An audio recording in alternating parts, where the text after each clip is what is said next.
100 times or so, we forget to record.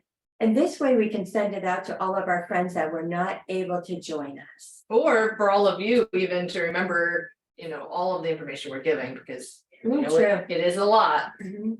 And it is riveting, and you may want to listen to it again. Wow.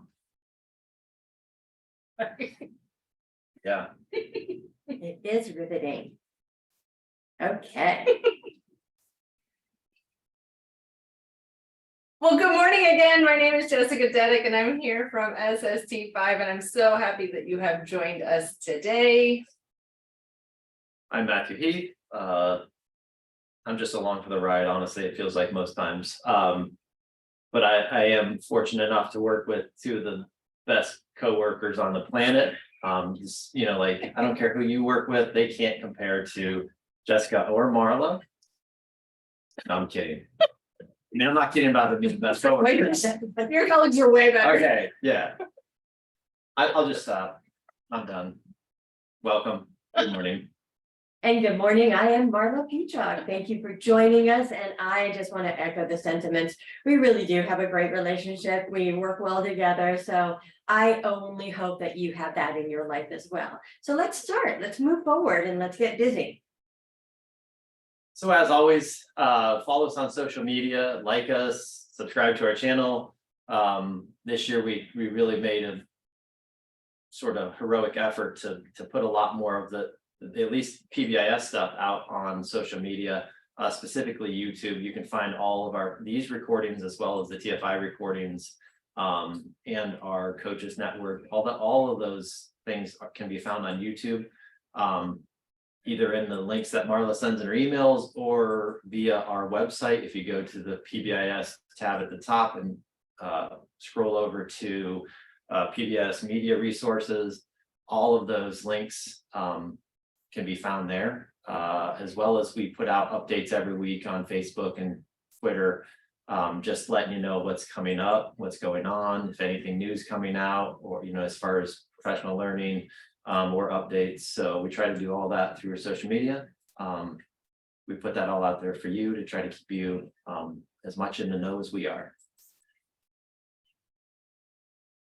And then as always, we have our Padlet out there. We always encourage you to bookmark this so that you have easy access to it. It's also where you will find everything that we have shared in our sessions and then some even bonus materials. We did put that already in the chat, but let me do it one more time just in case. And right from the beginning, you're going to see right at the top.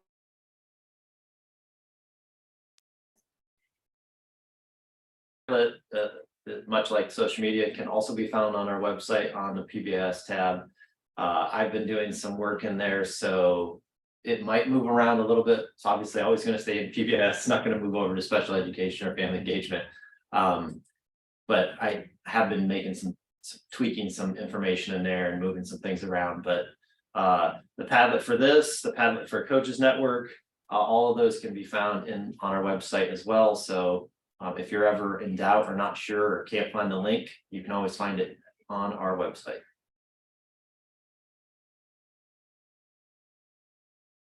All right, next up is our expectations. We quickly hit these the last time. That's all I'm going to do this time as well. We've only changed a couple of them, and I'm going to just highlight them because the rest of them are pretty much the same. We've added turn on your cameras, please sign in. Those are the two that I'm really, not that the rest aren't important, but those are kind of the two newest ones that we've added. We love it when your camera's on. That has nothing to do with, like trying to, see anyone's morning bedhead or anything else. But like we're doing this virtually, so being able to see your faces, see your reactions, good or bad, helps tell us what we need to do. Plus we just like seeing you. It's really hard to talk to a blank screen. I can do it. I've done it for a couple of years now. I don't like doing it, so I'd much rather see all of your faces. So that's one of the things that we've added. The sign-in sheet really is like, if we don't know who's in the what we found out over the course of all of doing all these virtual things, is we'll have a room full of people come to an event, but only one person signs in, and we're really just trying to keep track of how many people attend sessions. So if there's 8 of you in a room, it's not about, listen, we're not selling your email addresses or your information to telemarketers or anything. We just are trying to keep track of how many people attended our stuff. And to see how It's far. really we're simple as reaching. that, yeah. Yeah, and to know how to follow up with you. Yep. So those are the 2 things I want to highlight.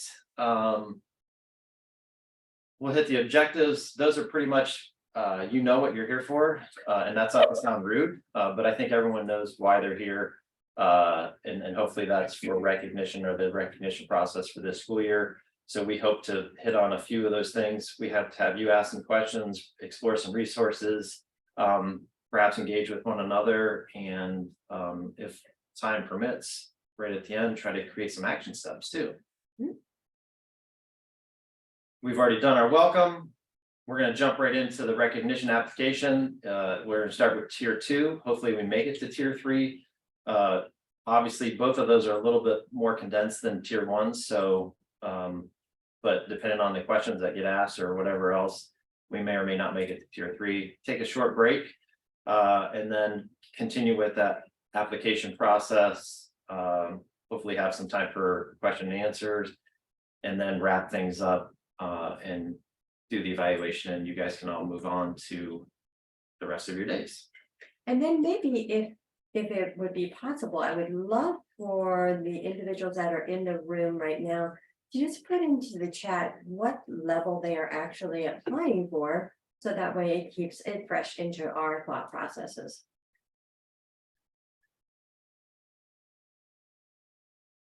And I see Joe is joining us, so I'm going to drop that sign-in sheet one more time into the chat box for you. See a lot of silver. Mhm. Okay.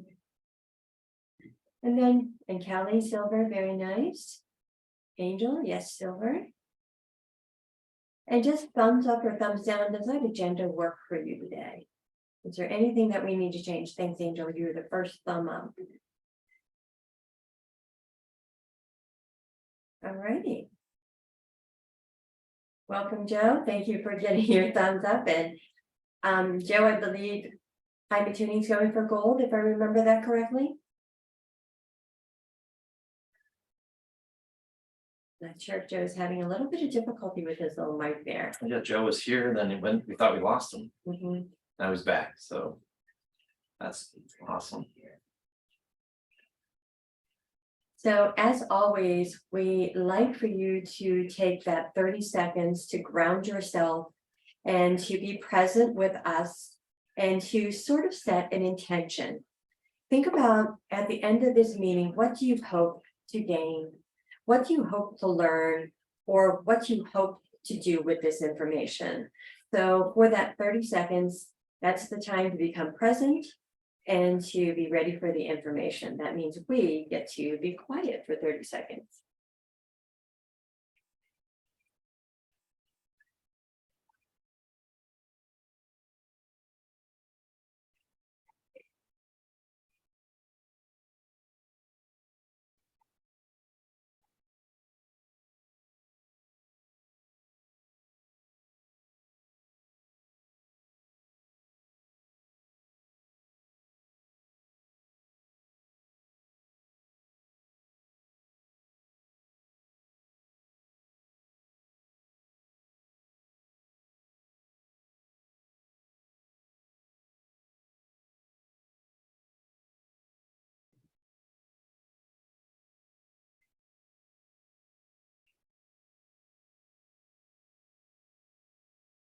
So hopefully you've taken that time to actually write down something.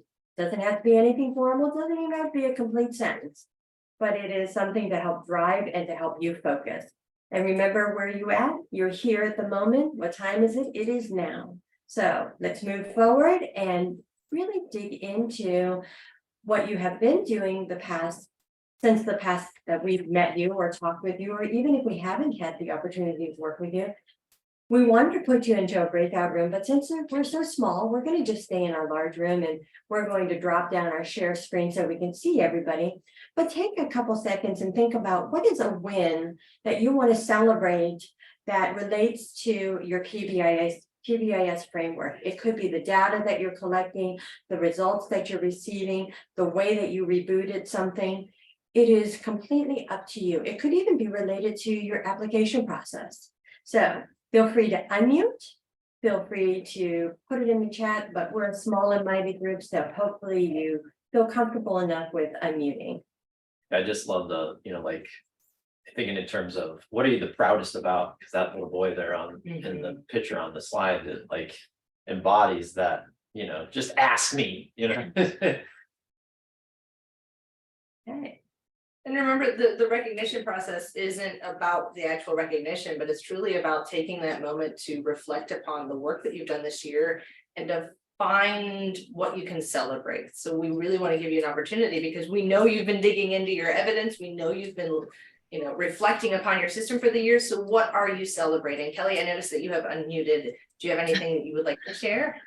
I just think even like if we apply for, we're applying for the silver, even if we aren't granted it at this point, I think this has really allowed us to reflect as different teams and that happened. I really feel like our tier 1 is so solid. And I feel like we have been doing some really great tier 2 strategies this year that we are seeing the success with. I would say, especially the small groups that I've been running on those social skills groups. We've seen such a decline in those office referrals for the kids, depending on like bus referrals is a group that we've done, as well as just some of those behaviors in the classroom. So again, even if we aren't given the silver at this point, I think it's been so great to talk with our tier 1 team, our tier 2 team, just about the great things that we are implementing at this point. Thank you so much for sharing. That's fantastic. That's exactly what we love to hear. And we love that you're able to recognize the success and that you are moving forward. Thank you. And I think I want to highlight the fact that she really said something so valuably important. It really is about the changes in our scholars and our adults' behaviors. And you talked about the decline in office referrals and the decline in the bus referrals. So when I hear that, it also means there's been an increase in adult positive behavior as well. So I celebrate that, Kelly. Thank you. Well, and just to piggyback on that too, I think it's allowed us to share more information out, whereas maybe the staff didn't know the good things that are happening because we're a very large building. We have about 1,000 students in a K-2 building. So sometimes I don't see staff members on a day because we're a large building. So when we have those BLTs and those staff meetings and we go over the data, I think it's very eye-opening for them because it may not have impacted them personally, but they're still hearing that these things are happening in the building. Wonderful. Thank you. Another win.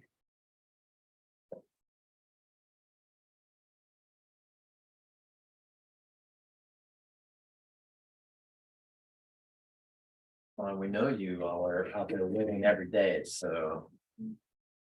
Well, even if you're not comfortable sharing your wins with us, we do encourage you to take the moment to truly reflect on what is going well. Because again, that's the whole point of all of this, is to really take the time to reflect and take the time to celebrate. Cindy, I see you've unmuted, so I would love to hear something that you're celebrating. I had a lot like Kelly, like there was a lot that she said that I agree, like a lot here that happened. I think our data is we really honed in on that, and it shows us a lot. And we've had some successes. The strategies and the certain kids that were such a struggle have come a long way since we've really put things in place. So we're seeing, and the team, I have to say for this year, the team has really come together and been able to, like like she said, our tier 1, I feel like we're solid there now. And with the going into the silver, it's a lot, but I think we're on the right track. But I think the team has realized like we all have to work together. Last year was a little bit different. And there's all these little components to it all that we're able to do this year because they're taking it and they're doing it, together, and then partners, and this team's doing tier 1, this team's doing tier 2. So I think this year, we've come a long way with that, and just realizing the positive impact once we implement it. And I think the teachers have learned a lot more on how to do it. And like even the bus from the beginning of the year, the bus referrals to now, I couldn't even tell, I'm probably gonna jinx myself. I haven't had one in a while, but like at the beginning of the year, it was like every day I was getting 3 or 4. I'm like, what is going on? And it's been good. So I feel like all those things have really been implemented across the board. Well, as Matthew said, there were a ton of things to celebrate within that little share that you gave to us. And I think to highlight just a couple things that really spoke to me is the fact that you said it takes all of us, for one thing. And the other beautiful thing that you said is that the teachers are learning more.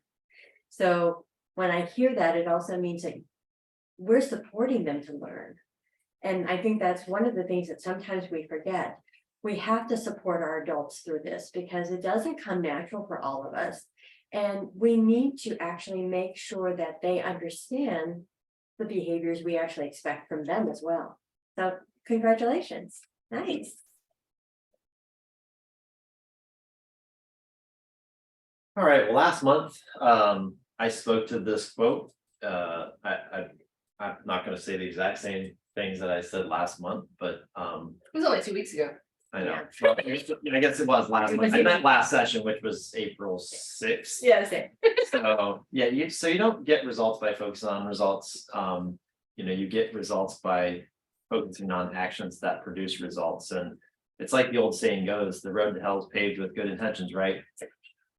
I mean, it is. It is. It reflects the fact that many people set What's that goals. expressing that one, huh? Yeah, good morning, I know. Listen, I'm sorry. Maybe I should have given a warning before I said that. But it reflects the fact that many people set goals that they never achieve. And it's really unfortunate, but we have the best of intentions, but somehow these intentions don't translate to execution and outcomes. And there's countless literature on how to set goals for better chances of success. Like making sure that they're written down, sharing your goals with others, applying the SMART acronym. These are all, they're all great ideas, but even the best crafted goals often fall short. And the best path to success, focusing on the process, right? The systems, the habits. The greatest benefit that goals provide is direction. And once you have clear direction, pretty much all your energy should be focused on the systems and the processes, the actions that produce results. So I think of this, I don't know why I always gravitate towards diet and eating, but I do. So I apologize, but if your goal is to eat more fruit, right, you don't store it in the crisper in the refrigerator. You sit it out on the countertop in a bowl where it's visible, right? It's that cue. It's that action to increase the likelihood of you eating more fruit. So I thought that sort of kind of put this together nicely. And I apologize for another, comparison to dieting, I guess, but it's always the easiest thing to go to. So eat more fruit, I guess, I don't know, or put it out on the counter if you want to eat more fruit. That action. So let's take that leap. Let's take that leap right into our application. And just as we did last session, which was still in the month of April, we're going to go through it row by row to make sure that we are as clear as possible. And again, if we are not clear, because sometimes we think we're clear and maybe it's not as clear as we had hoped it to be, please unmute. Make sure that we are servicing and providing the support that you need. So. Now, remember, in our last session, we walked through the entire application itself, how to access it, which I know Matthew's still going to show us where we access it. But we walked through the first few pages of just the application in general, and then we walked through all of the bronze requirements step by step. So if you need to review any of that information, we have that recording is available. It's on our YouTube channel. It's on our websites. So if you have any of those tier 1 questions, make sure you do go back into that recording to review any of that evidence. But today's primary focus is on tier 2 and 3, but of course, at the end of our session today, we will open questions up for any of those questions.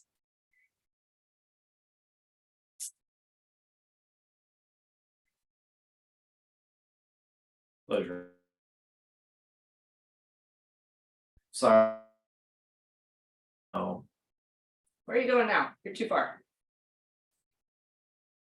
There you are. I got scroll happy.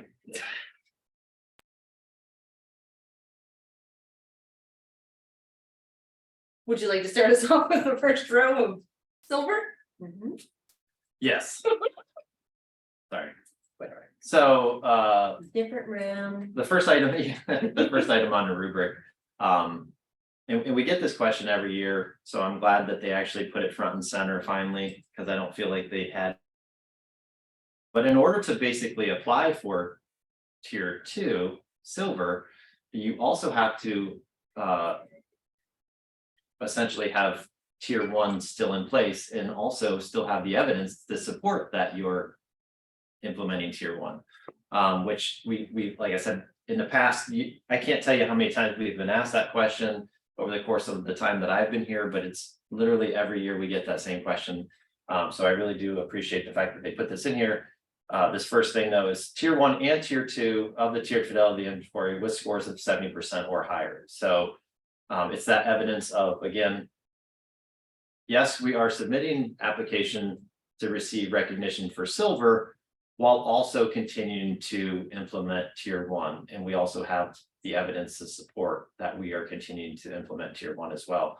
So to get a 2 on that though, both evidence of total percentages of 70% or higher and item reports of answers given are included. So evidence that you have completed both the tier 1 and tier 2 TFI. Now, in your folder for that, you don't have to upload the tier 1 TFI scores again, because remember, the reviewers are going to go through all of your bronze evidence first. And if you've met the criteria, which the score for bronze, I don't have memorized. Oh, you mean for the rubric? Yeah, so they're gonna look at your TFI scores for tier 1. As long as you have that 70%, then they'll review the rest of your bronze evidence. And if you score those at least 18 out of the 22 points, now we know that 2 of those points we won't know about yet until August. We'll talk about that in our next row. Then they will begin scoring your silver evidence. So you don't have to include your tier 1 TFI scores in this specific tier 2 folder. You're welcome to, because I know some of you, But they it's come combined, so it's hard to separate them. yeah, some of you, it is one giant document that we did show in the last session. But make sure you do have your scores and the percentage. They want to see each individual line score for each TFI feature of a 0, a 1, or a 2. Remember, if it's not a 2, then it's a 1, and if it's not a 1, it's a 0. Remember, we don't have 0.5s, we don't have 1.5s. It has to be one of those solid numbers for each of your features, and then please identify what is the percentage of that tier, because they are looking for both of those scores included in that folder. But if your document has both of them, don't feel like you have to split them up or anything like that. And then just to touch base on the rubric that's right there in front of you, the application has sort of the rubric, the answers to your questions right there in the 3rd column. So make sure that you're following that as far as the evidence that you want to provide or will need to provide. And also up at the very top, right under where it says silver tier 2 scoring rubric for reviewers, it actually tells you that you need 13 out of 16 points on the scoring rubric. So you can keep your eyes on that. You're not going to officially score yourself. That's what the scorer is going to do or the reviewer is going to do, but you sort of know the lens they're looking through. Now, this next row here is similar to the one we saw in the bronze rubric, but it's added again into the silver rubric with a slight change to it. So we have that student progress measure that will be determined by the Ohio Department of Education. They're gonna pull out your, dude, you're killing me, dude. That's not right.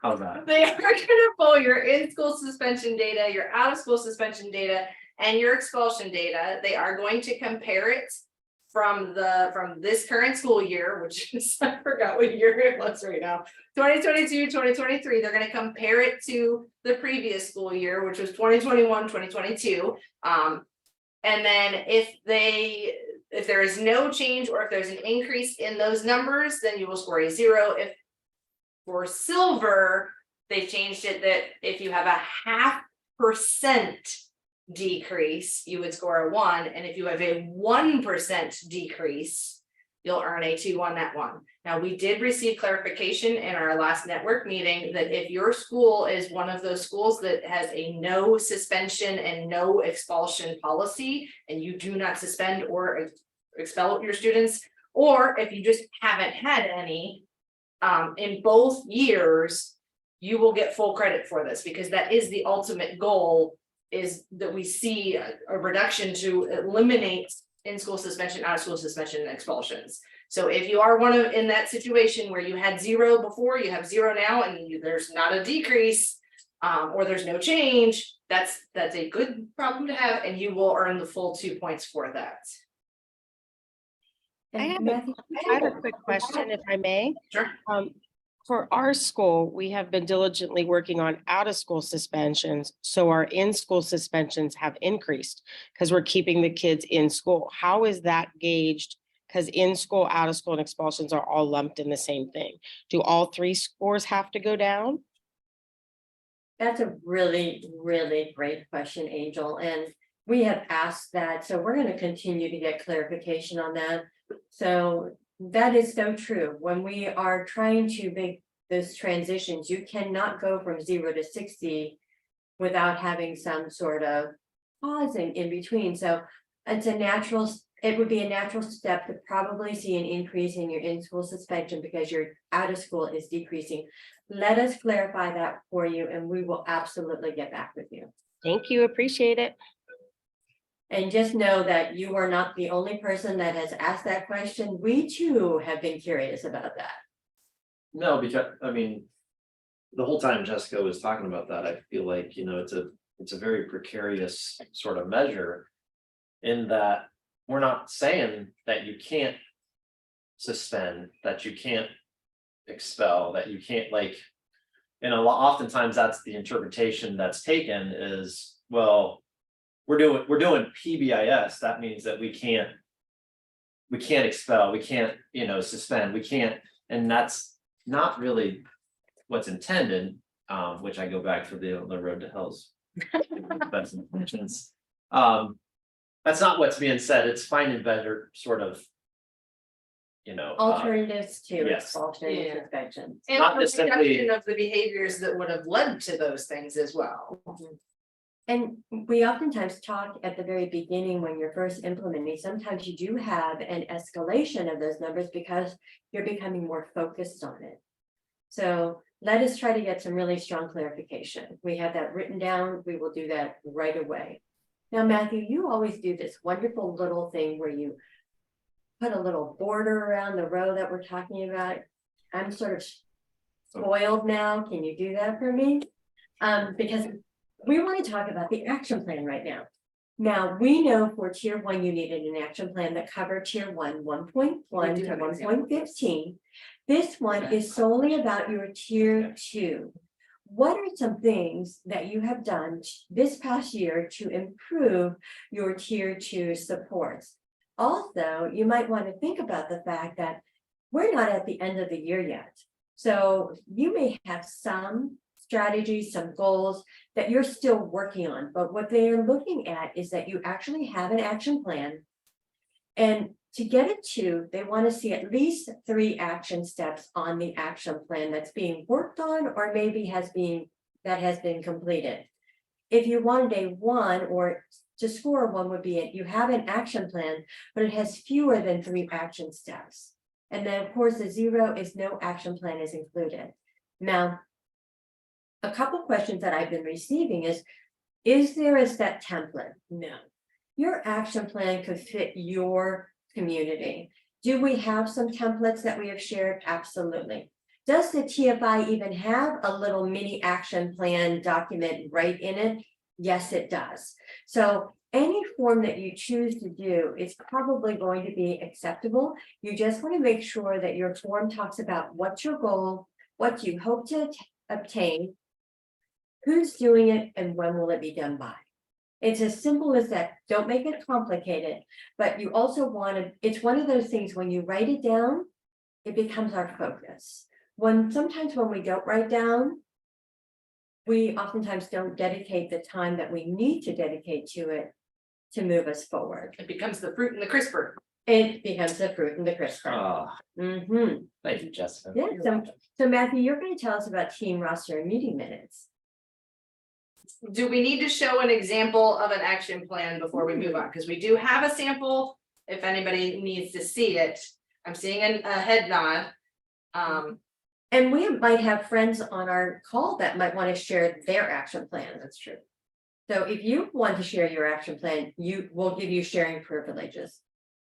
So this is one of those action plans that it starts with their tier 1 actions, but if you scroll down and you notice that it is connected directly to the TFI. So these are specifically system-wide features that this team wanted to improve upon. So they had their 3 or more tier 1 items that they were focused on. But if you keep scrolling, you'll see that they also indicated separate tier 2 items that they were focusing on as well. And that's one of the things that the reviewers are going to look for. So it's okay if it's one big document here. As long as it's defined that here's what we're doing for tier 1, here's what we're doing for tier 2. It doesn't even have to be this complicated, it doesn't have to be this involved. This team has all of the features included and then highlights the ones that they're really focused on. You don't have to even do that much. But here's just a way you can see what they were trying to focus on. So 2.3 was one of their focus areas that they were trying to improve upon. And if you scroll a little bit more, you'll see, so they're doing all kinds of stuff, but 2.5 was a huge focus for the team this year. And you don't necessarily have to have every single feature of the TFI. But one of the things that you do want to do is whatever your goal is, you might want to align it to a TFI feature. So if you say that you want to improve maybe your social skills groups, you're going to assign that to the appropriate feature that talks about, which is 2.5, the options for tier 2 interventions. So just curious, would anybody like to share their action plan? So that way, this is the beauty of a network. This is where we're supposed to share our toys and share our ideas. There is truly no one way to do it.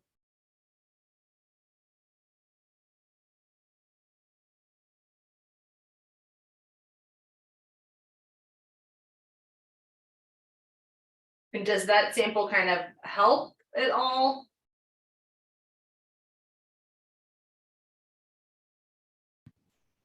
Yeah, mine looks different. And it was one that I had looked up online, and it's just the PBIS Tier 2 Scale Up Action Plan, it was called. And so it doesn't necessarily go in order, but it goes more in like the readiness in classroom systems, and then it goes into the implementation. So it covers all of the same things, just kind of in a different order. That's perfect. And, Yeah. and we're very familiar with that action plan. That works too. And like Marla said, there's also one in the TFI itself. It starts on page 25. So it's okay if it's that basic, if it's just that you picked 3 or 3, 4, 5 rows of the actual, thank you. Look at you. Matthew is on it. On it. So even if, again, you would want separate items for your tier 1 than your tier 2, because those are 2 different systems that you're focused on here. But maybe it was team composition. You didn't have all the right voices in the room at your meetings last year, and this year was your focus. One thing I do want to say while I'm saying that, this is your action plan that your team used this year. I know many of you have begun planning for next year. Many of you have already drafted an action plan for next year. That's amazing. Keep it. But what the reviewers are looking for is what was the team using this year to drive yourselves towards improvement. So make sure that these are actions that the team was addressing this year. And we realize the year is not over. But make sure it is an action plan for this current school year. And as you're creating that, it's great to also start preparing for next year. But make sure it is for this year. The most important thing is it is a document that works for you, and it works for your team. and helps your team focus and move forward. It's not about the document, it's not about what it looks like, it's about that it's helping you gain and increase the outcomes for your scholars. Okay. Hearing no other questions, we'll go on to team meeting minutes and roster. So to receive a 2 on this one, and I just jumped to that because everybody likes, full credit. So this year they have specified just how many meeting minutes they would like you to provide for evidence. And in this case, it's 6, including a team roster with the tier 2 coordinator identified on that roster as well, and evidence of the tier 2 building wide data review. So are you looking at data in those meetings? They want to see proof of that. And again, this year they're specifically saying they want 6 examples. And in previous years, it was just monthly meeting minutes, and they really didn't specify that they wanted every month or just some months.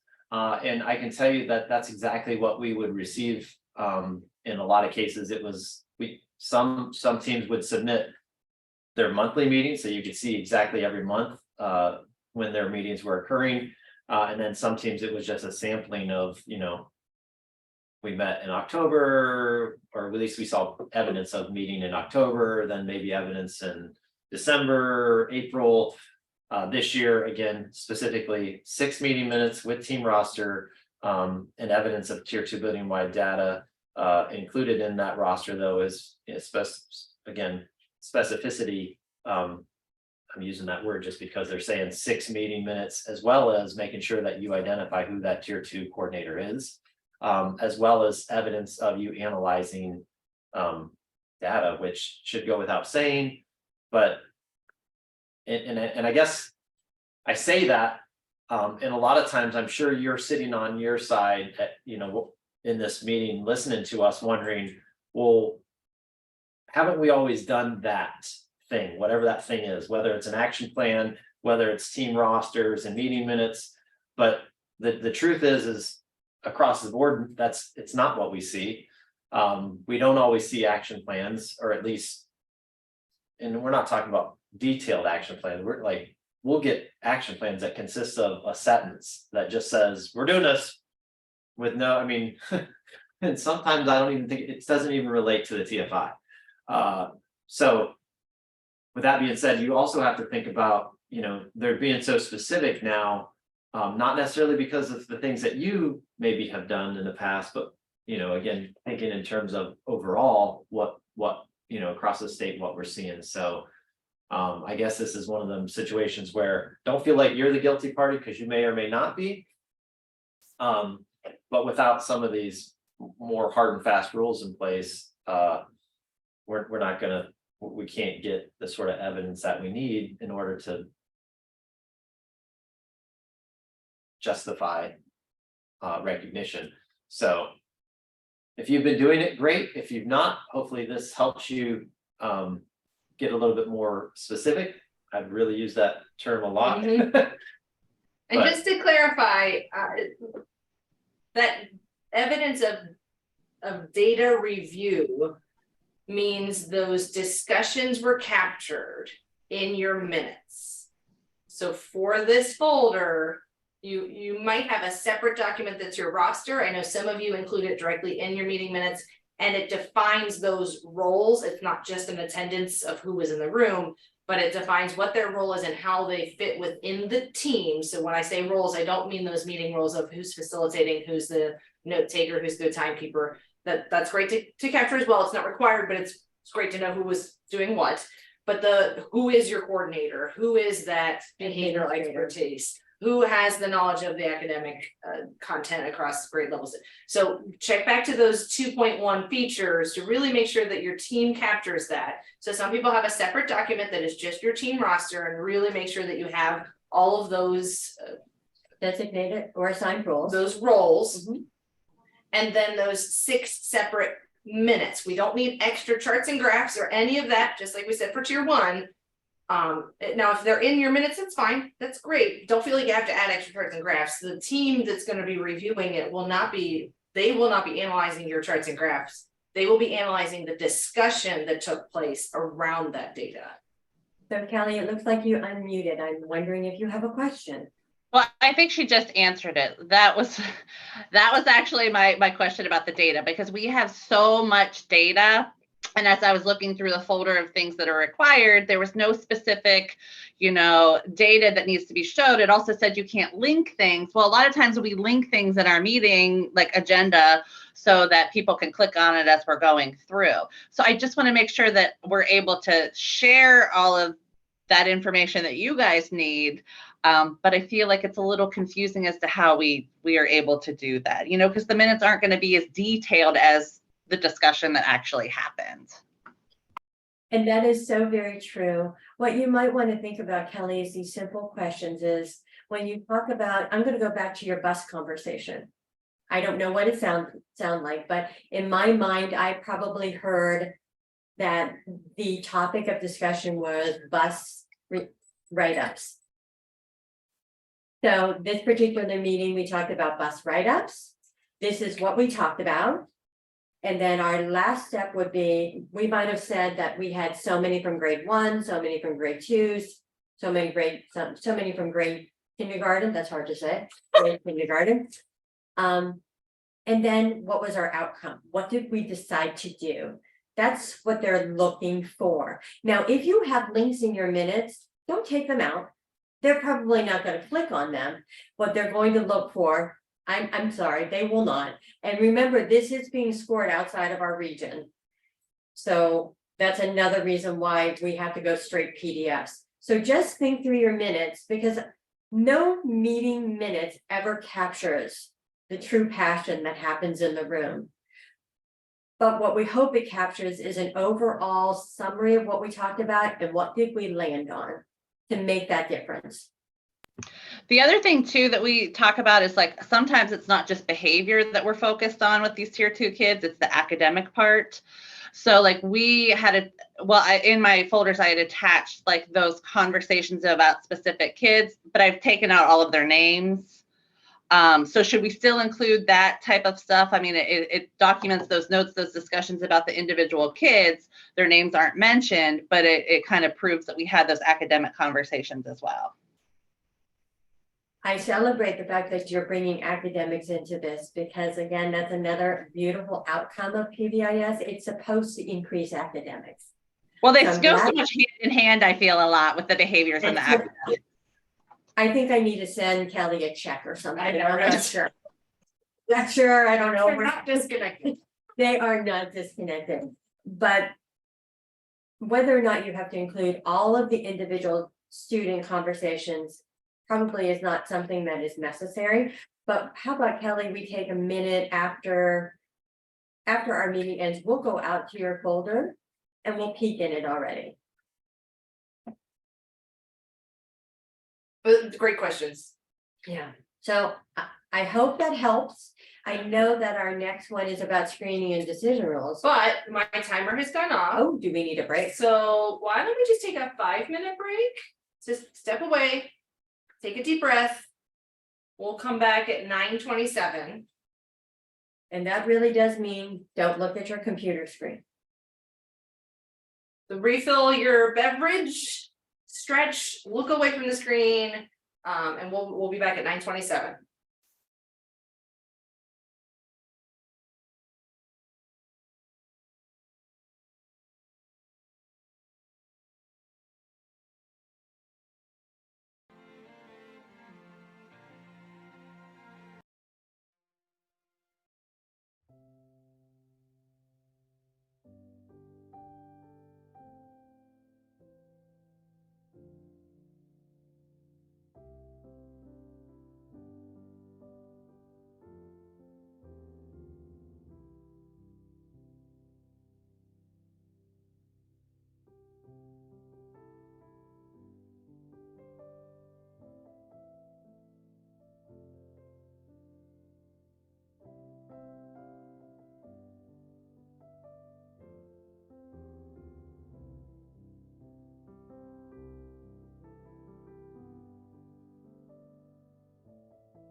And welcome back. We apologize that we ran 1 minute over our break time, but we got kicked out of Google for a hot second. So before we move on to screening and decisions, I flipped my page too soon. We did want to quickly just show you an example of a team roster that would demonstrate that tier 2 team for you. So if Matthew's moving all of his extra toolbars around here. So here's just a sample of what a tier 2 roster could look like. Sorry, this is the meeting minutes where it shows the different interventions that the team was looking at.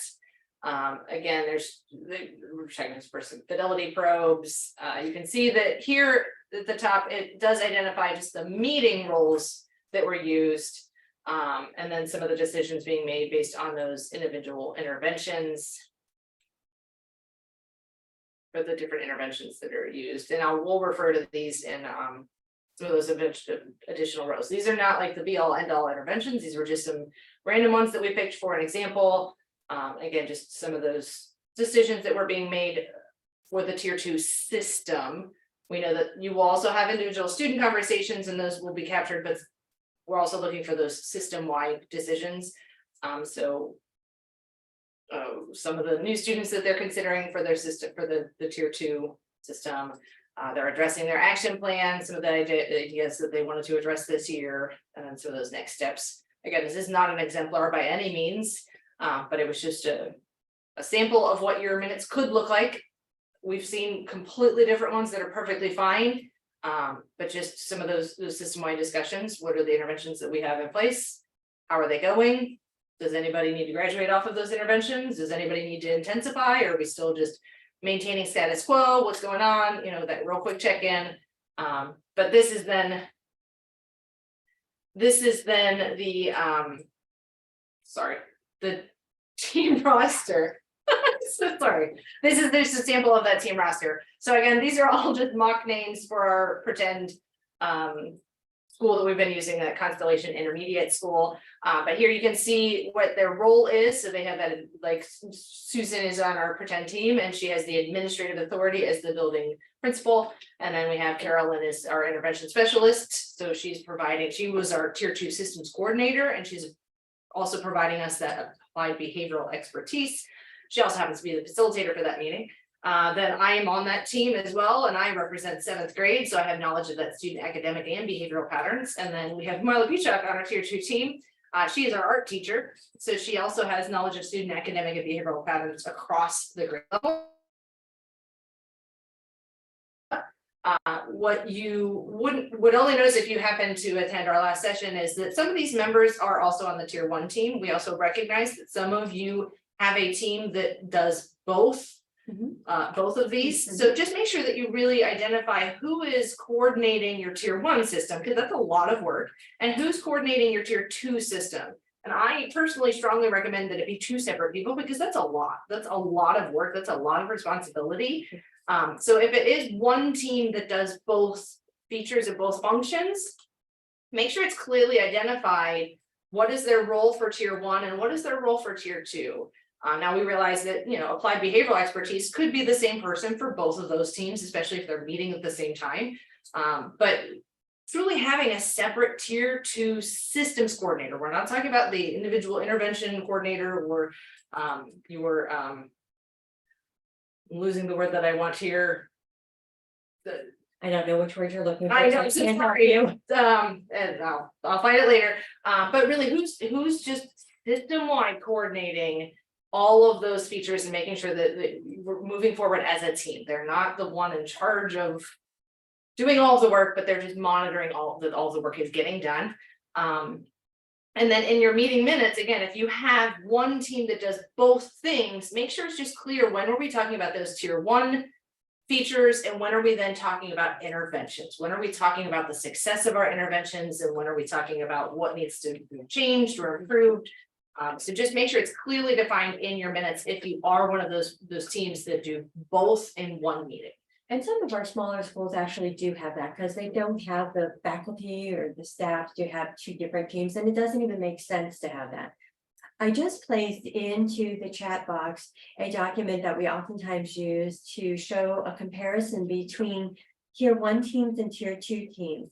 It should be a forced copy, and I did it quickly, so if I didn't happen to change the privileges, please let me know right away and I'll fix that for you.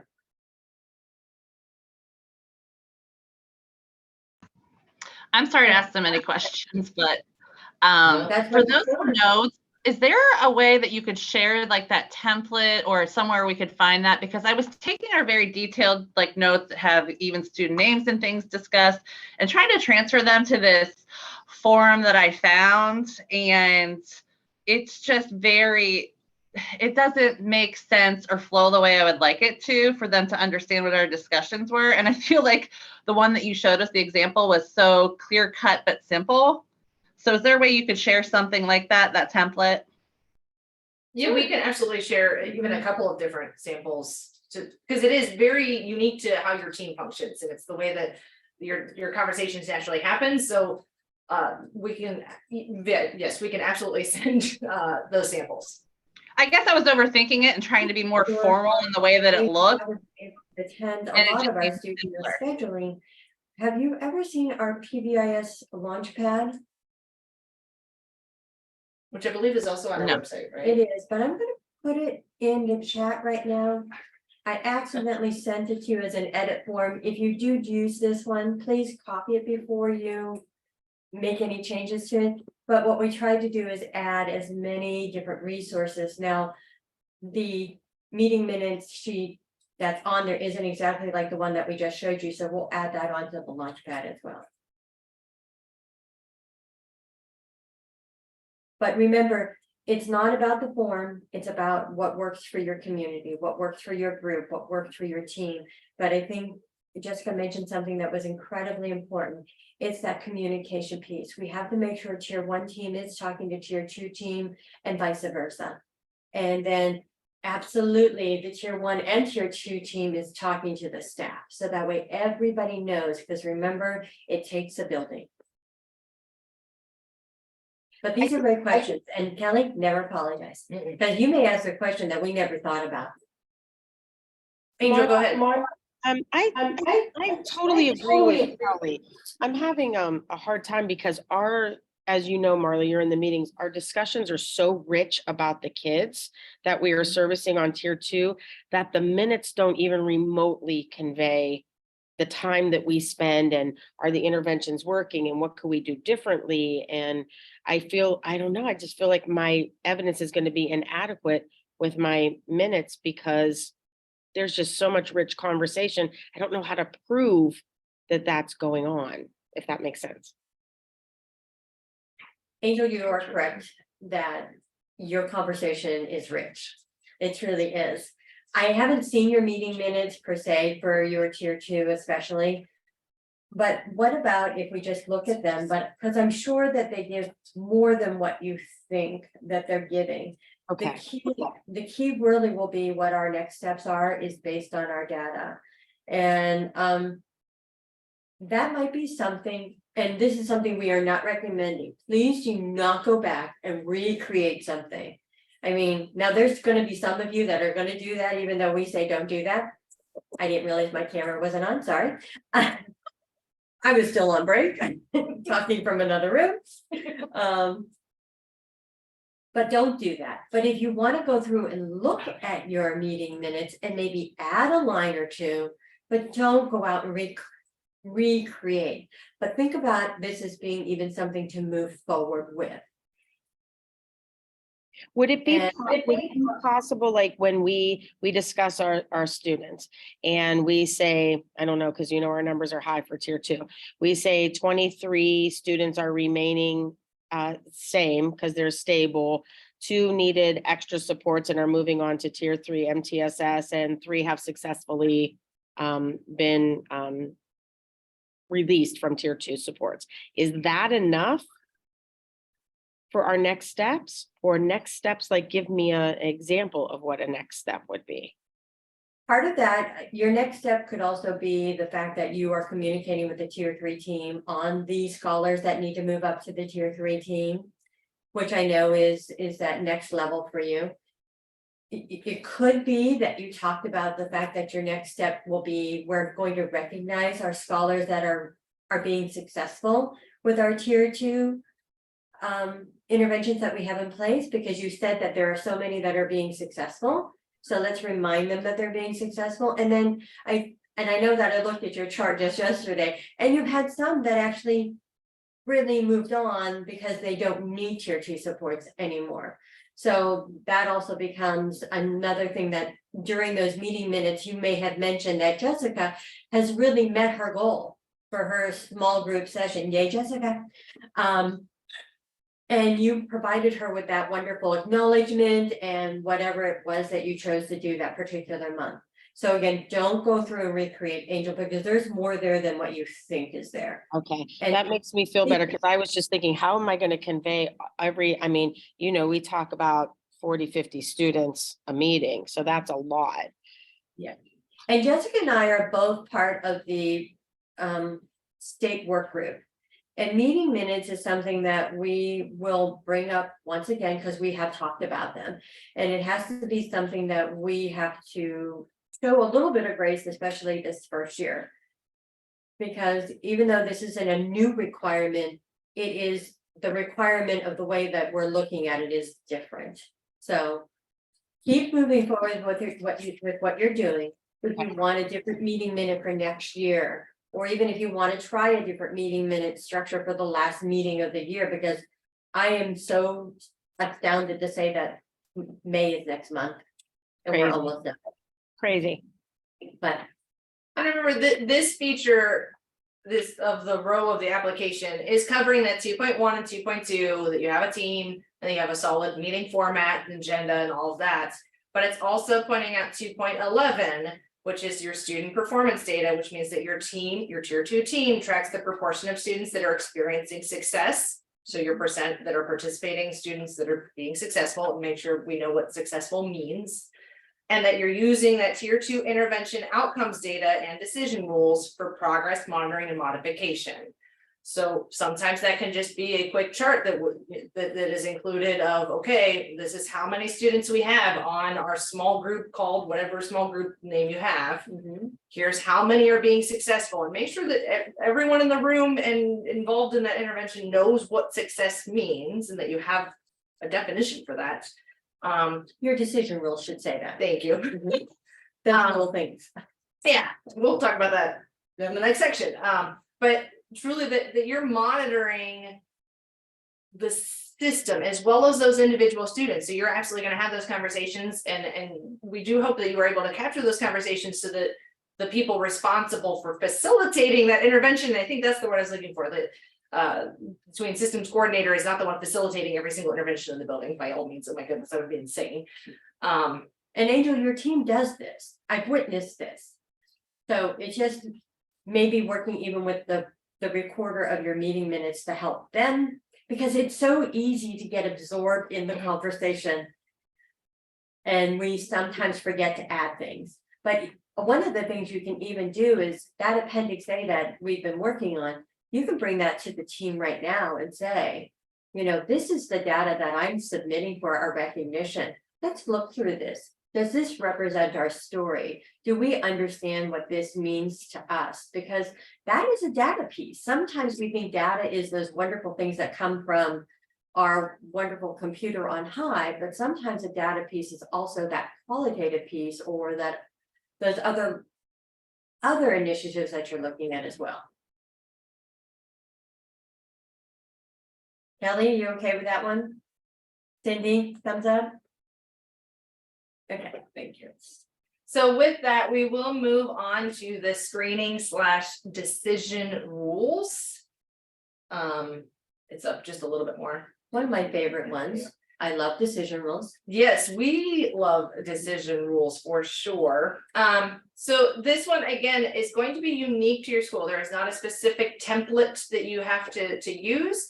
But what they are looking for is that you do have a written policy that exists with at least 2 sources of data to identify students who would participate in interventions, and that you have a nomination form included. So we have some examples of all of these. They are not exemplars, but we have some examples of what this could look like.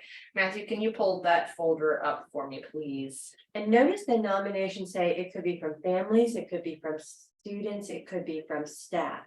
If you only use one nomination form, you should have a section that at least says who is doing it and giving their role. So Matthew, if you actually click open the decision rules one in the middle there. This is actually stolen from a presentation from a couple of years ago. No, we just did this. We have reused this several times, but this is just a very simplified version of decision rules. And this kind of leads towards what is within that tier 1, what is within tier 2, what is within tier 3. We've seen other examples that use low risk, at risk, high risk. We've seen all kinds of different ways of creating your decision rules. But if you'll notice on the left-hand side here, we have different data sources being utilized. So this particular imaginary school uses a Google form to collect their minor infractions or their minor behaviors. So that's that teacher managed behaviors, which they're also calling level 1. And here you can see that, if they're having 1 to 3 minor infractions within the grading period, they're low risk, or they're doing well, they're succeeding in your tier 1 system. But if they start having 4 to 9 minor infractions within a grading period or within a 9 weeks, depending on how your grading periods work out, this is when you should be alerted that this student would probably benefit from some tier 2 supports. Now, if they're getting 10 or more minor infractions within a grading period, we might need to put some intensive supports into place, because that is not our definition of success. Jessica, do we need all 5 of them to talk about them in tier 2? All 5 of that data point? Well, that would be great. That would be great to have that actually defined in this decision rules. I personally feel like we can I'm mix sorry, and match a little bit. I didn't ask my question well. Okay, I'm so sorry. Do they need to meet that threshold for all 5 to be talked about in tier 2? I don't believe so. Again, I feel like that probably could have been clarified a little bit better in this decision rules. Is to ensure, but personally, I feel like one of those is going to put me on alert. I'm going to put something into place.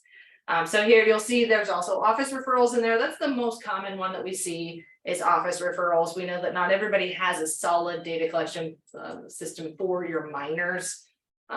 So we understand that a little bit, but this will also included clinic visits.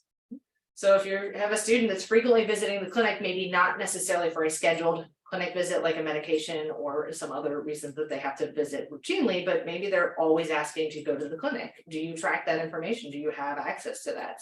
Are you looking at attendance as well? And for this school, once they've reached a specific criteria for attendance, they start putting an intervention into place. And then PASS for this school is the positive alternative to school suspension. Sorry, it was a very confident description. But they're also, if a student has to utilize that resource more frequently, again, this is not an exemplar, this is an example, and I already have some questions. What does that even mean? So if I have questions, I bet my colleagues also have some questions. So this is something that maybe when you look at your own decision rules, give it that stranger test. Does everybody understand what on earth this data means? Because I already have some questions. Now, Matthew, if you can scroll a little bit, you'll see here that there are specific steps included for reviewing your data, and then some processes that would be put into place. So if this, then you're going to do that. If this, then you're going to do that. Then we're going to analyze our tier 2 is really hard to read there because it's yellow. So this is that written description of what are you doing, or that written policy. You know, we've identified those data sources that are going to set off that alarm saying we need to do something. But this is then giving you a little bit more of that scripted policy for the way that the teams look at the data, what they're doing with the data, and identifying some of those next steps. And the reason for decision rules is so that way you can have a consistency in the way that you're supporting your scholars. And not only the consistency for your scholars, but for your families and for your staff, so that everyone understands. And would be one of those things that we want to make sure that our staff does understand. Now, I want to clarify, you don't have to have this much of a document. Mhm.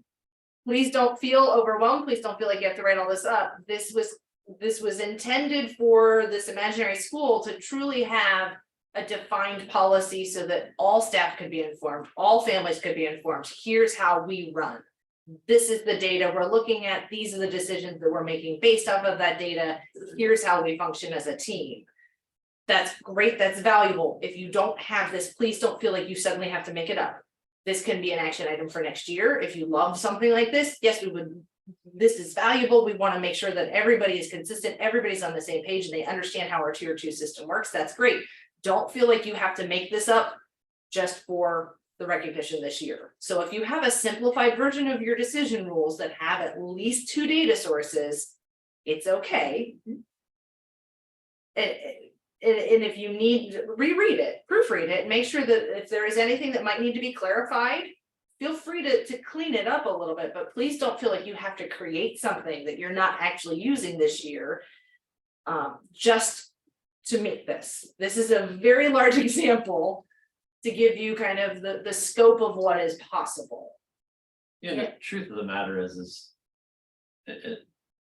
decision rules like this weren't created in one sitting anyways. I mean, I think the probably the greatest example that we could go off of is what you were saying with just looking at the decision rules up here in this table written out. As you went through them, you started to ask yourself questions, and that's probably similar to what this team did in developing these decision rules. Is over time you go, oh, that happened, now what do we do? Like when you don't have an answer to that, that's when you go back to your decision rules and go, okay, we need to add this in there because we didn't have a step in our process to address this, whatever that happens to be.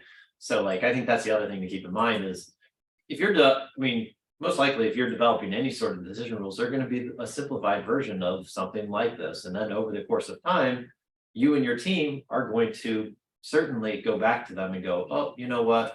We didn't have something in there for this. We didn't address this concern. We didn't. That should organically happen. I mean, when you have a student body that consists of 200, 300, 400, 500, 600 students, you certainly Or can't. 1,000. 4,000. Yeah, you certainly can't have enough, things in place that you're gonna address every single instance of whatever that happens over the course, with all of those students. So, because let's be honest, they're not all the same, even though a lot of them do come with similar, issues. And 2.13 from the TFI tells us that on an annual basis, we should always look back across what we've done in the course of the year to see if there's anything that we want to improve on. So this could be just one of those areas that we want to look at, because maybe as you went through the course of the year, you realized maybe we didn't capture the amount of times that our scholars visit the school counselor. Or maybe we didn't capture the time that maybe they were skipping class. So that might become a decision rule for you. Was this the?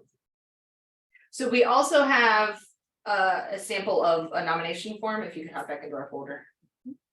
So as Marla pointed out, we want to make sure that your nomination forms are available to your staff, but also available to your families and your students. So we know some schools use one-stop shop, that it's one form. Some schools use a separate form for staff and for families. Some just have a blurb on their website that says their policy of if you feel like you need additional support, here's the person to reach out to, or here's a Google form to complete.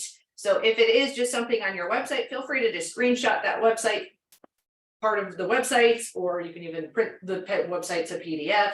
But here you'll see we have a staff request form, and then we also have a parent request form. So the parent request form might be located in that student handbook or the family handbook, or it might be linked on your website. But it just gives a very generic or a very basic level. What's your concern? Is it academic? Is it behavior? Is it both? What's going on? How can we support you? And then, of course, you want to make sure that your team is able to follow up within 3 days is ideal. But this would be just, again, a sample family document that we shared on our website or handbook. And then this school also has then a different one for their staff to complete, which is some different questions, basically, just also some different, it's a little more in-depth maybe for your staff based on the way that your system works. Because your family one wants to be, you need it to be family friendly. Correct. Thank you. And remember, a lot of these resources and more are also located in that Launchpad. So I stole those decision rules from our Launchpad. And there were, I believe, other samples of decision rules. So remember, that was not the exemplar. That's not the only way that you can do it. There are other samples in the Launchpad that Marla shared out earlier today. Thanks, Jessica. But please make sure you have your decision rules and your nomination form in that one folder. I And think in that's regards to the okay. nomination, you know how it said student, like we're a K-2 building, so we don't really have students that are able to make the self nomination. So we just have the staff and the parent. Yeah, and that's why like we generally call it families or we totally get it. You're not gonna have a kindergartner who self-identifies that they need a tier 2 intervention. They do it in a different way, They sure do. just slightly different. I'm sorry, that's not. And actually, it's probably more of a poignant way that they do it than the way the referral board member does. So I'm glad that you pulled out that nomination form because that's really important. That is a piece that sometimes gets missed. Yeah. It's an oversight because we see screening and decision rules and we think that's all it's asking for, but that nomination form is critically important. The next piece is that multiple supports interventions available, AKA Appendix A. So I'll go straight to what a 2 looks like as Matthew did, and then we're going to pull one up so that way you can find it.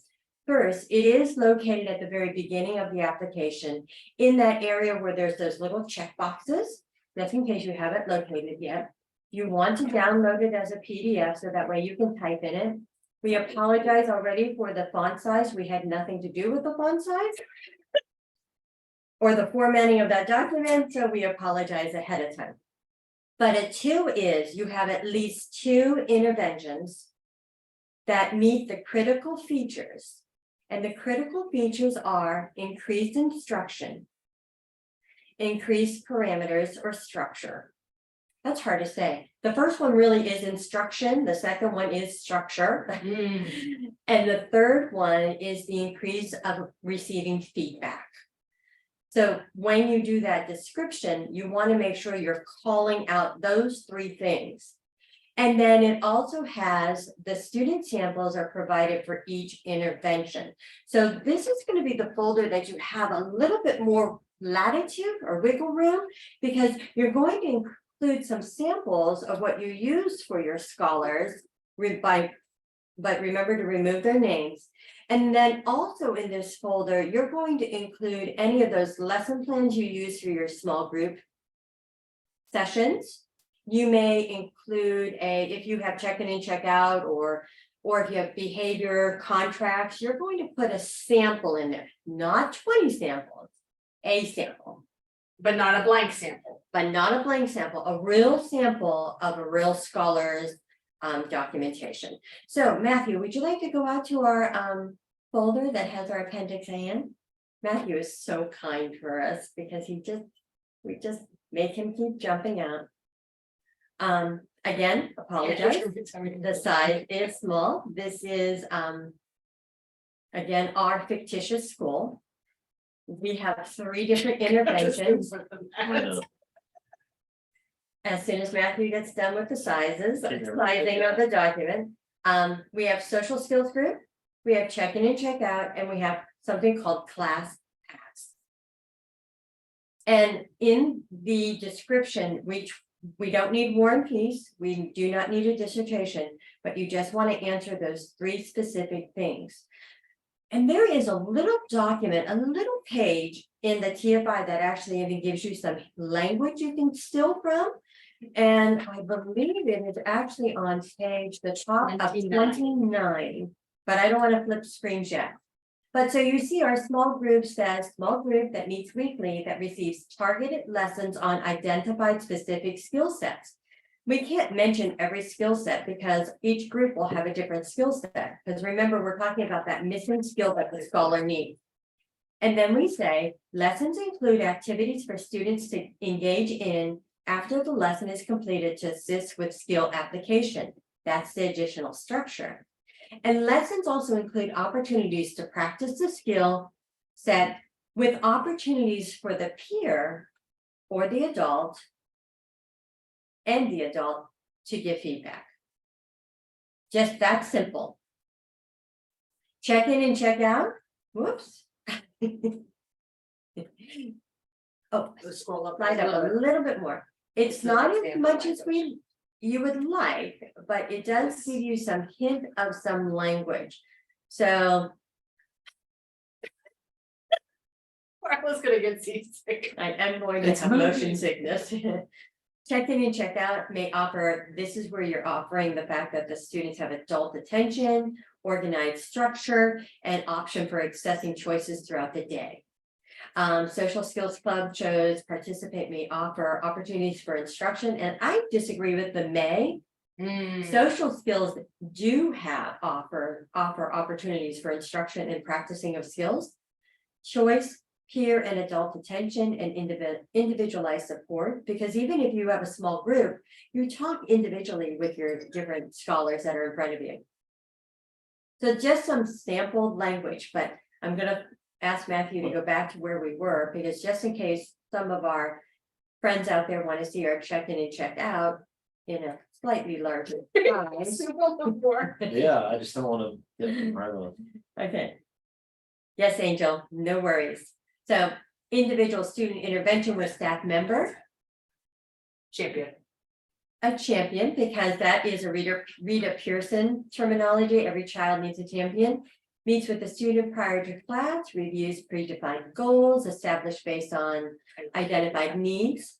The champion reviews some strategies for meeting the goals with the students prior to class. Classroom teacher is aware of the given strategies, reinforces them throughout the lesson. And at the end of the day or the class, the student receives a score based on their goals, AKA feedback. And then together, the student and the champion review the scores, reflect on their progress, set the goals for the next day. And there might be an incentive for meeting that goal. Not every incentive has to be a tangible incentive, but it depends on that scholar. So as long as you hit each one of those things, the instruction, the structure, the opportunity, the increased opportunity for feedback, you're going to be golden. Any questions on that? Anybody want to share a sample? Well, I do have a question. Imagine that I have a question. So we have like our like the application, like the appendix A, we've got that all done. But I had started to add into my folder, not, and I feel like maybe I just give too much information. Like I had given our check-in, check-out that includes like, you know, what the staff would say to the kid. It gives the form, but that form's blank, like the permission form. So take that out, and I'm just putting in a, like the check-in, check-out form that we use for the student and their mentor. Is that something that I would put in as an example? One that has been completed though. And just one, right? Just one. Okay, I just want to make sure, because I feel like we overload information. Because you'll already tell me down on part 2 how many scholars are in check-in and check-out. So we'll know that it's 10 or 12 or 21, but we only need to see one sample. And you need that information on the students for the whole year, correct? No, not necessarily. It's a sample. So your student, your scholar. No, I'm sorry. I'm saying for the appendix A, where it says the number of students, that is the total for the whole year. Yes, up to the point, because your year is not over yet. Right. Up to the. Okay. Thank you. And then did you have another question, Kelly? Oh, that was it? Okay. So what Matthew did is he brought us into, because remember, there are two separate folders for this row. So we have that appendix A folder, but then you also have a separate folder for your student samples. Now, I broke my own rule and I made subfolders for each of the 3 identified interventions for this, because it was starting to get really cluttered and I didn't like how it looked. We don't encourage you to do subfolders for a lot of your evidence, but for this one, I personally feel like it makes sense to organize it, especially if you have multiple documents that you're trying to capture that story of what that intervention is and how you utilize it. So are you saying you sort of put all check in and check out together, all social skills together, and all of our past?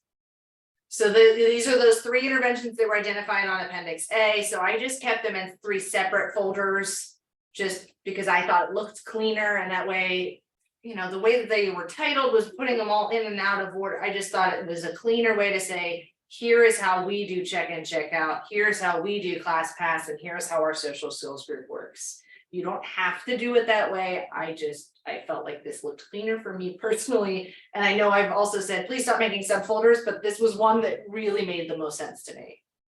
So if you pop into one of those, Matthew, you'll see there's not an abundance of information, but a sample.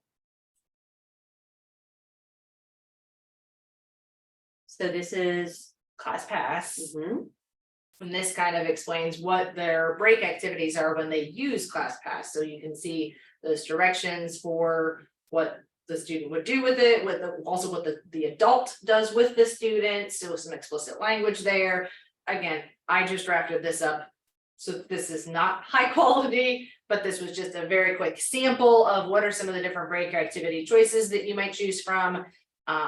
What is the location, the supervision, the details. Again, I just threw this together so you can kind of see what it might look like. Hopefully you would have a defined document that works for your system. and this is a possible intervention you might be interested in, and it did come from Intervention Central, Yes. interventioncentral.org. And then if you go back out, Matthew, sorry, and then you'll see.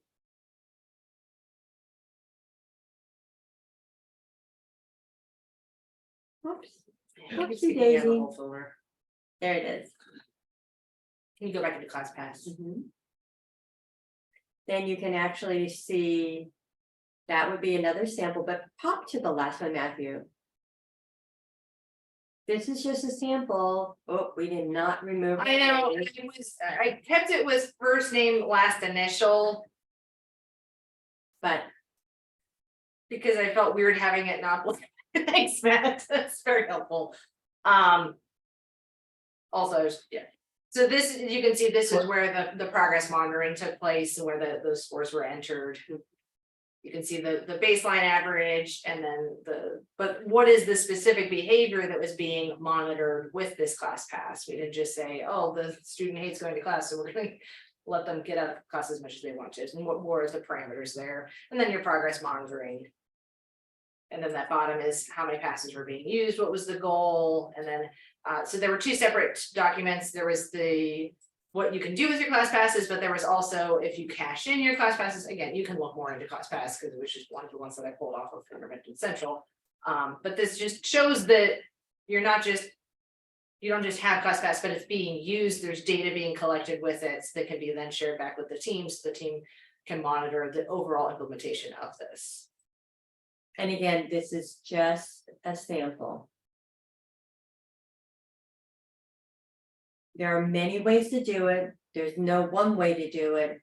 And I guess I can't say it again enough that it has to meet your needs. It has to provide you the information that you need to know if whether or not the scholar is being successful or needs additional tier 2 supports or needs to move to tier 3 supports. Or if it just happens to be a situation where this document has to be self-explanatory to also the other staff members. So we want clarity to allow others to understand this as well. It's the way we do business.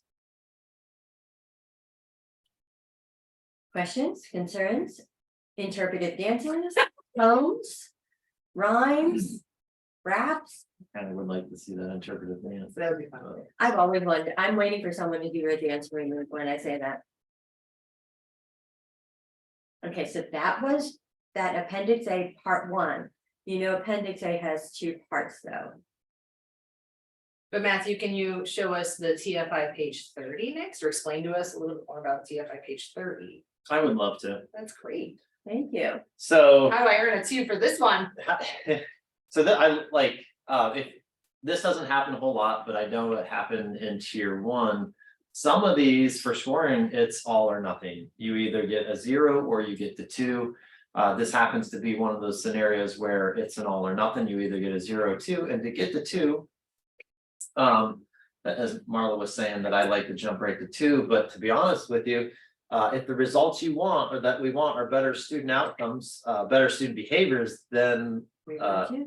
what's that? We wanted to. That's exactly right. Yeah, then what we should be looking at, or the action that we should be taking, is usually found on number 2.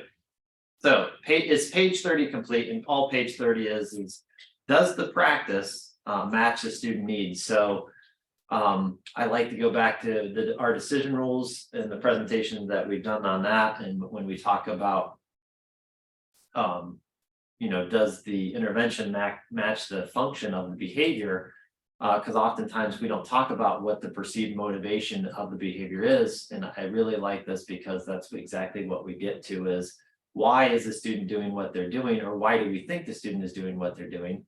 Is it to gain adult attention? Is it to gain, and I'm going to jump to page 30 here just so you can see. Oh, but wait, here's an wait, there's example of how it's already filled out. So in case you're not sure of what your chart could look like, if you have the full TFI document on page 29, you'll see an example of it already completed. I'm so sorry to interrupt. No. You were right there and I didn't want you to zoom past. No, I like that. And I needed to say, but wait, there's more. There's more. There's more. Yeah. So page 30 though, gives you a place to do just that, where you can align the intervention with the motivation or the function of the behavior. So The need of the student. What does the student need and how do we provide that? yeah, so they do ask for you to complete page 30 as evidence of you, I guess, doing this sort of step in the rubric, but it's also in the TFI as well. So does the selected tier 2 intervention match a student need and function of behavior? And again, we give you a chart to do that. It's I mean, Marla's talked about it, Jessica's talked about it. We just showed you on page 29 as well as 30 that, I mean, it's all there for you, I guess. I don't know how else to. Something great really resource. important to note, make sure that the interventions listed on page 30 Matches. are the same interventions that you listed on appendix A. They need to be the same interventions. It doesn't have to be the same order. So if you were just, you know what your interventions are and you were typing them in and then you realize that this is not in the same order, that's fine. That's perfectly fine, but make sure they are the same interventions. Now, we also realize that some schools have some interventions available to staff that aren't being utilized this year. So if this has been an ongoing document that your staff has had access to all year long, and we strongly recommend that you do have something like this as a way to shop for an intervention when you identify right away, oh, I know this student would really benefit from some extra support, that they have access to this information at all times. So if you already have something like that and it has some interventions on it that your school has not utilized this year, don't feel like you have to delete those extra ones. But on appendix A, make sure you're including the ones that were actually utilized this year. But these 2 documents should be very similar. So appendix A and page 30 should be very, very similar to each other. We don't want completely different interventions on those 2 documents.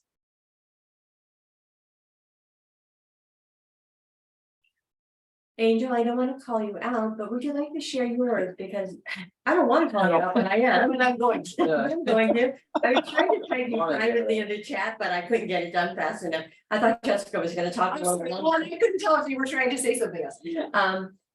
Because yours is in your handbook already. It doesn't look identical to this, but it is exactly what this is asking for. You'll just name it the targeted intervention. But if you have yours handy, I know you were pretty quick Marla, yesterday. you know, I'm not very tech savvy, so I'm gonna have to try to find it for you, which would probably take minutes, but I can try to locate it for you. Well, why don't you You try can- to look at it? Or if you could even go in my tier, you're welcome to do that if you're faster at it, or even if Jessica has access, it's already loaded in there.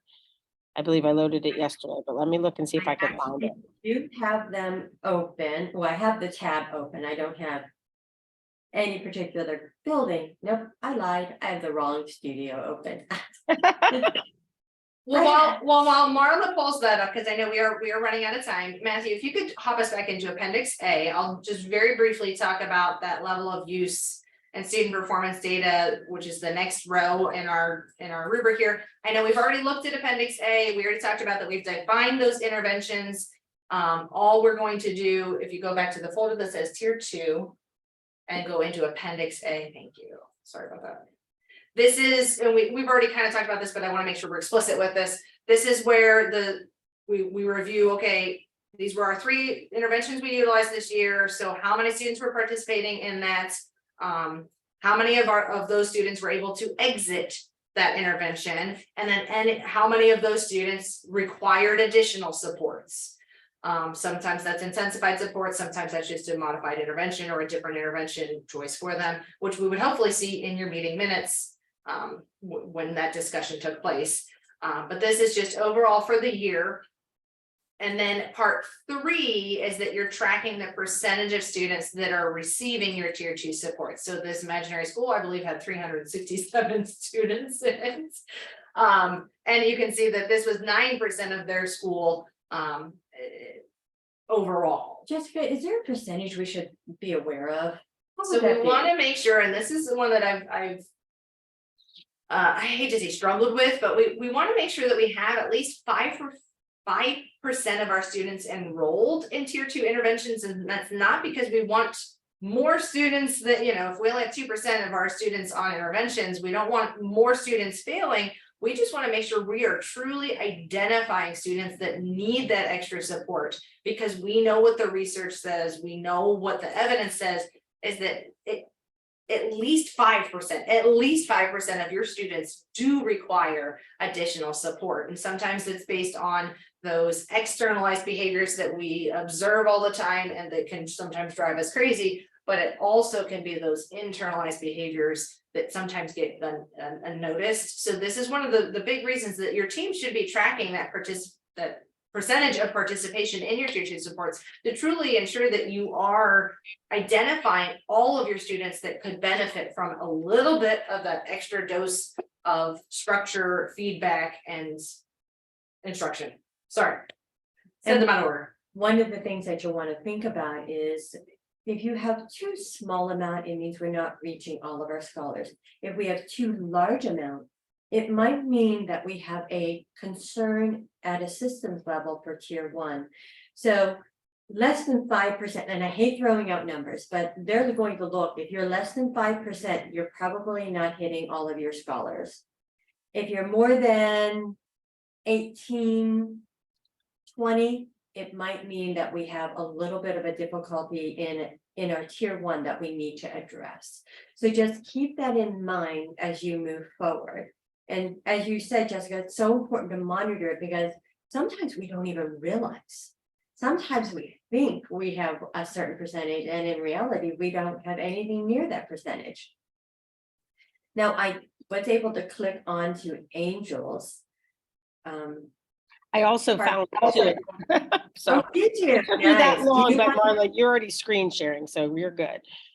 Okay, so I'm going to just share it. Thank you, Matthew. Now hers might look a little different only because it's already in their handbook. She didn't give me the whole handbook. She didn't put the whole handbook in there. She put the particular page. Thank you. Thank you for pulling out the specific. I wanted to put the whole handbook, but I was very kindly guided by Marla to please not. put I the- know we love our handbooks. I love handbooks too, but your reviewers are gonna read a lot of handbooks. So this is greatly appreciated. So it has the title, it was actually in the folder, if I backed all the way out, you see that it was actually titled page 30, so that there was no question. It has all of the same components, criterias. If I went back to her appendix A, it matches the same interventions that are on appendix A, and they even give just a little bit of information about it on the side. So even though it doesn't look identical to page 30, it is the same content as page 30. So thank you, Angel, for letting me call you out. You're welcome. Thank you for finding it. Kelly was trying to share hers. Oh, Kelly, did you want to share? She was No, telling me- I was trying to share my decision-making rules, but I couldn't get it to like pop up, so it's fine. I feel okay about it. As long as you feel okay. It's all about what you need. So technically, that is the end of silver. I was gonna say just tier 2. It wasn't coming out. And I know that those of you that have been with us, for us, it's not about the recognition, it's about doing those good things for your scholars. The recognition is like that cherry on top. It's something that you can share with your community, your staff, to continue to show all of the great things that we've been doing. I know no one in this room is going for gold, so. Oh, is Joe still with us? I haven't heard. Oh, Oh, why Joe. don't we'll post something separate for gold. So that we don't rush through it, because I know we only have 10 minutes of this time yet get together. Again, really make sure that we have our tier 1 evidence has to be solid. Yes. And then we want to give you some time, because my timer's going off, that we need to move on to the next section. So we will create something for you all where we'll walk through the gold requirements. They're very similar. There's obviously some different nuances, but some of those features are identical to tier 1 and tier 2. But for the sake of time, we'll do gold separately in a different session. In the presentation, though, you do have a couple things on slide 19 and 20 that we did pass up, just as some reminders. Please remember, everything does either need to be in PDF or your photos, your team photo, which we actually love seeing. They do need to be a JPEG. Make sure that when you're thinking through this, that you probably title your documents the title that they are given in the rubric. It just will make it easier. One of the things we talk about is we really don't want to give our reviewers any reason to question anything. We want to make it as easy on them, because if it's easier on them, then our outcomes are probably going to be more favorable for you. The last thing that we do always need to know is if you have any questions that haven't been answered along the way.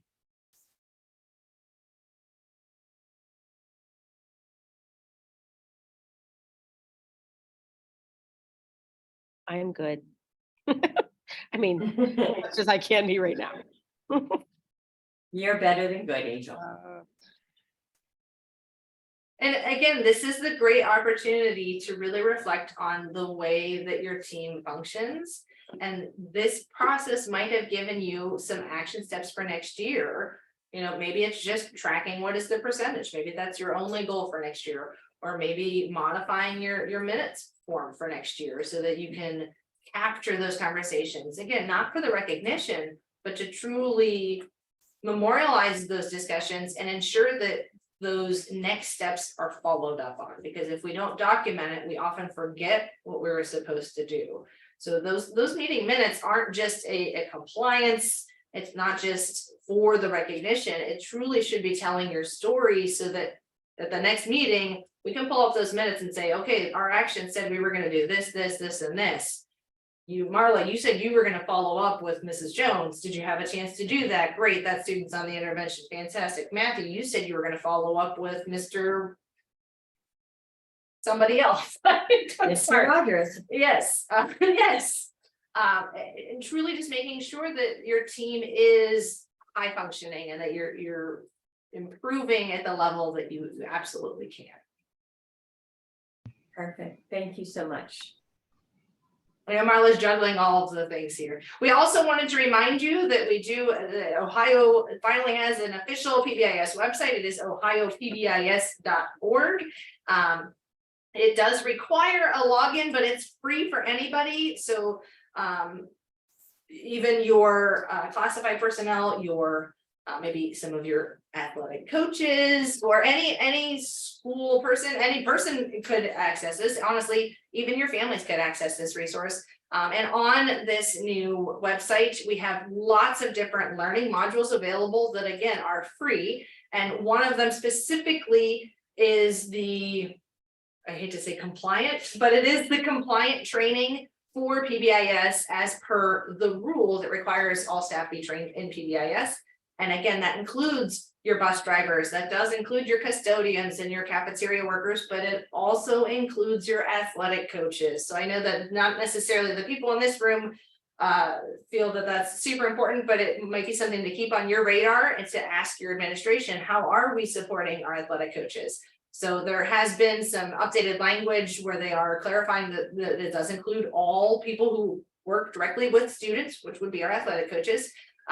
You'll see linked here is an update memo from the OHSAA, which is the Ohio something athletic something. I'm so sorry. Ohio High School Sports Athletic Association. Thanks, Matthew. Sorry. I would have done the same thing you just did. Yes, I apologize that this Inspire Ed session is on. Oh no, it's today. It is today. I forgot what day it was. It is today. Is another opportunity. This is not specifically compliant, but this is a great discussion point for how do we not just train our coaches, but also how do we support them implementing our PBIS system even into those sports that take place after school and even outside of our school grounds. But how do we demonstrate those expectations that we instill in our students and our scholars beyond just the classroom, which is of course the point of all of this, is to instill that outside of just This takes a building. It takes all of us. Yeah. So we did want to point that out, that we do have the ohiopbis.org sites. It is available to anybody who might want that training. And so I know I said the one training that is unique to the rule, but there's 3 other great trainings that are very valuable to your team members. So as you're working through this, there's a whole session just on what on earth is a TFI and how does it work and how do I use it and how do I score ourselves on it. So if you want to learn more as a team, there's other resources in that website as well. I'm so sorry, Matthew, can you take us through our optimist disclosure, because you're so good at doing that. No, that's Marla. So, thank you so much, Matthew. An optimistic closure, even though it sort of sounds like it means we're just talking about those things that are going well. An optimistic closure means what we are trying to do is we're bringing all of our things together that we've learned and trying to determine what would be a positive step forward. So whatever you are thinking of your intention, what do you need to do to turn those actions or those words into actions? You want to revisit that intention. We've shared a lot of information. And Jessica talks on speed dial, whatever that is. She has origins on speed. But we've shared a lot of resources too. And on your note page, on the Padlet, are a variety of different resources that are yours. And we encourage you to share those and move them forward, because as I always said in my classroom, knowledge is power, but knowledge is only good if we share it. So you don't have to share with us what your next steps are, but I personally like to know what those next steps are. But as you're thinking of that, Matthew's going to show our check-in, our little puppies again. It's now our checkout, because when we checked in, hopefully you had one feeling. Yep. Hopefully, as you check out, you have a slightly different feeling, and hopefully it isn't more stress, but maybe it is more focused and less stressed. And maybe you recognize that these are puppy dogs and not bunnies, and I forgot to fix this slide. You do still have bunnies at a time. Okay. And maybe you are thinking something else. If these don't look like bunnies, it's not you. I'm hoping everybody is that dog that says it's ready to ship. I can't change, Yeah, it's okay. it's written there, but And then, We appreciate Maybe it's that kind of you day. tolerating us so very much. so Kelly, are you still that puppy that's focused and stressed, or are you a little bit better? I feel so much better. I actually feel like because they got my 6-inch binder last year, they were like, whoa, this is way too much. We need to scale all this back. I was probably the person that pushed them to do this. we gotta go digital. They're like, this is way too much.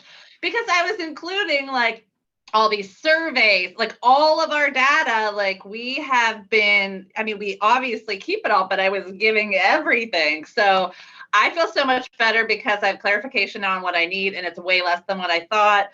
So I really feel so much better. Like we're going to be good to go. And please don't stop doing those things, because the TFI tells us we have to do them.